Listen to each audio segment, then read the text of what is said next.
my thinking over the years on hiring freelancers and other people with non-permanent status has really changed a lot over time. I used to be of the opinion that I wanted to hire lifers, people who are in it for the long haul, people who could develop deep company knowledge and really, kind of be there forever. And I still want to hire folks with some of those attributes, right? There's nothing wrong with that. I think what has changed is this staunch anti-freelancer or anti-contractor approach. And there's a few things that kind of changed my mind. I think the first is that hiring freelancers is a really great way to run experiments. They might be more expensive, per hour, but there are definitely people with highly developed skill sets that have developed the skill sets over long periods of time that are staunchly committed to being contractors. They like it for a variety of lifestyle or other reasons. And they've developed deep expertise, and you can hire them fairly quickly to work on really important things in your business and test them out.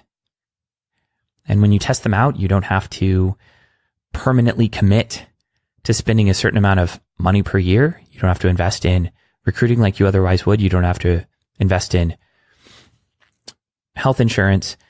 But most importantly, you can pivot. If you run an experiment and it works, then perhaps you double down on that experiment or you decide to scale it, and that might involve hiring someone full time. But if it doesn't work, you can just part ways when that makes sense and, kind of within the terms of the contract you've established.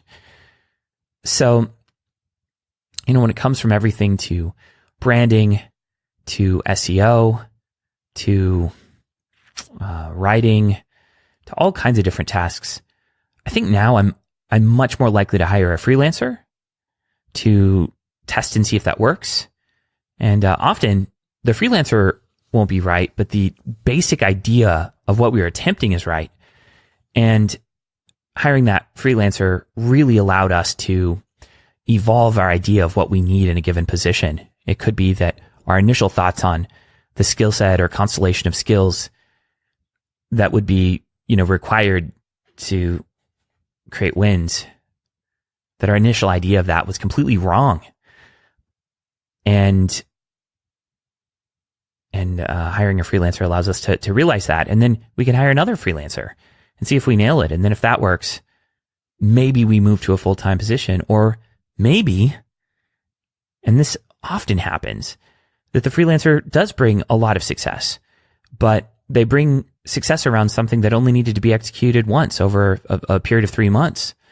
Or with a lot of marketing things, someone can bring success, and then, over the course of 6 to 8 months, that traffic opportunity or that advertising opportunity or that paid media opportunity, kind of the ship has sailed on making that work because the economics of ad buying changed or competition in the space heated up and there's no longer an opportunity there.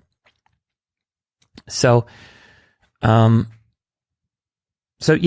thoughts have really changed on this. I've also found that there are some people that are so good at what they do that it's near impossible for a company of our size to hire them as full-time employees, but it's absolutely possible to hire them as freelancers, whether they're, for hire CFOs that have advanced skill sets in a given area or what have you.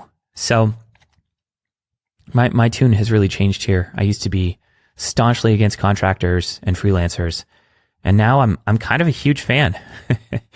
And the good freelancers, if you do stumble upon something that works, they often know really good people that when you do decide you want to hire a full-time employee, if that's the route you decide you want to go, they can often help you find that person, right?